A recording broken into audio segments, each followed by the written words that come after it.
Hello everyone, कैसे हो आप सब। आज हम यहाँ पे बात करेंगे मोस्ट इम्पॉर्टेंट यहाँ पे क्वेश्चंस पे बात करेंगे हम यूजीसी नेट पेपर 1 में फॉर द सेशन जून 2025 के लिए हम यहाँ पे बात करेंगे आज।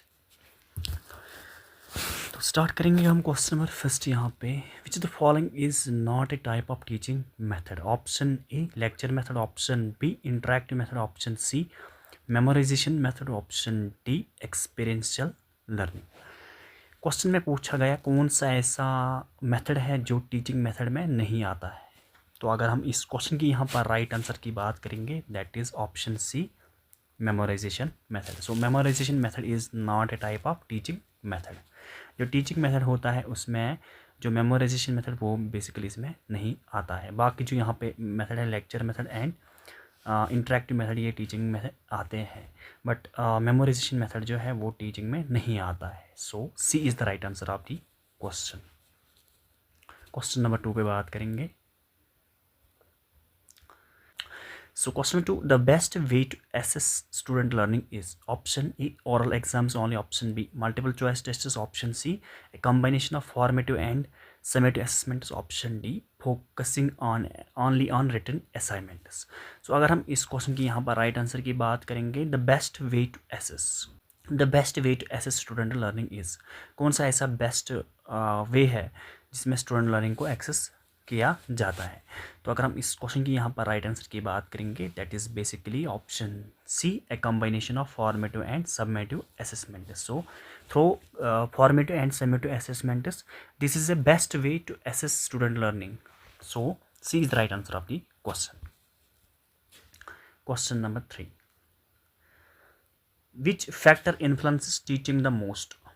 Option A subject knowledge of the teacher, option B rigid discipline, option C teacher's ability to inspire curiosity, option D use of difficult language। कौन सा ऐसा फैक्टर है बेसिकली जो इन्फ्लुएंस करता है इफेक्टिव टीचिंग पे, मोस्ट इफेक्ट करता है इफेक्टिव टीचिंग पे।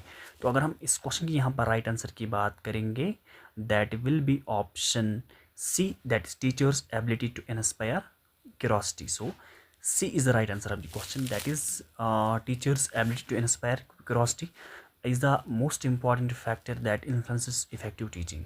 So C is the right answer of the question. Next पे बात करेंगे the question number 4, the first step in the research process is। अगर हम इस क्वेश्चन की यहाँ पर राइट आंसर की बात करेंगे, option A literature review, option B data collection, option C identifying the research problem, option D analysis of data. The first step in research process, जो फर्स्ट स्टेप रिसर्च प्रोसेस में होता है वो क्या होता है। अगर हम इस क्वेश्चन की यहाँ पर राइट आंसर की बात करेंगे, that is option C identifying the research problem. So C is the right answer of the question, that is identifying the research problem. पहले हमें आइडेंटिफाई करनी होती है research problem in research process में। So question number 5, a research design that studies the same group over a long period is called। Option A cross sectional study, option B longitudinal study, option C experimental study, option D case study. तो अगर हम इस question की यहाँ पर right answer की बात करेंगे, a research design that studies the same group over a long period is called. इसको हम क्या कहते हैं, जो रिसर्च डिज़ाइन जो होता है जिसमें हम स्टडी करते हैं same group over a long period of time, इसको क्या कहते हैं। तो अगर हम इस क्वेश्चन की यहाँ पर राइट आंसर की बात करेंगे, that will be option B, that is longitudinal study. So B is the right answer of the question. Question number 6, what is the main future of quantitative research. So basically quantitative research का main future क्या होता है। Option A uses numerical data, option B focus on detailed narratives, option C uses open ended questions, option D observes human behaviour. तो अगर हम इस question की यहाँ पर राइट आंसर की बात करेंगे यहाँ पे, that will be option A, that is uses numerical data. So what is the main future of quantitative research, that is basically uses numerical data। A is the right answer of the question।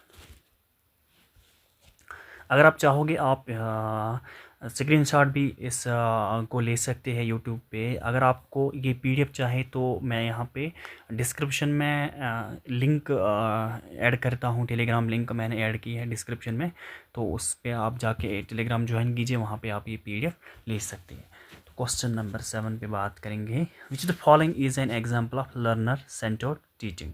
सो अगर हम इस question की यहाँ पर right answer की बात करेंगे, so which the following is an example of learner centre teaching.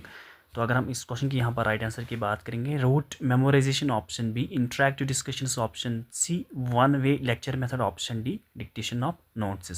So अगर हम इस क्वेश्चन की यहाँ पर राइट आंसर की बात करेंगे, that will be option B, that is interactive discussion. So interactive discussions is an example of learner centre teaching. So question number 8 देखेंगे, the best way to motivate students is by. अगर हम इस question की यहाँ पर right answer की बात करेंगे, यहाँ पे option A offering rewards only, option B giving frequent tests, option C encouraging active participation, option D criticising mistakes. So इस क्वेश्चन की यहाँ पर राइट आंसर की बात करेंगे, that is basically option C encouraging active participation. So C is the right answer of the question, that is the best way to motivate students is by, that is basically encouraging active participation. So next question पे बात करेंगे, question number 9, Bloom's taxonomy classifies learning objectives into. अगर हम इस question की यहाँ पर बात करेंगे, that will be so options की बात करें, 3 domains, 5 domains, 2 domains and 4 domains. So इस क्वेश्चन का यहाँ पर जो राइट आंसर है, that is option A 3 domains, that is basically cognitive, affective and psychomotor. So Bloom's taxonomy classifies learning objectives into, that is basically cognitive, CAP आपको याद रखना है, CAP, that is basically cognitive, affective and psychomotor. Question number 10 पे बात करेंगे,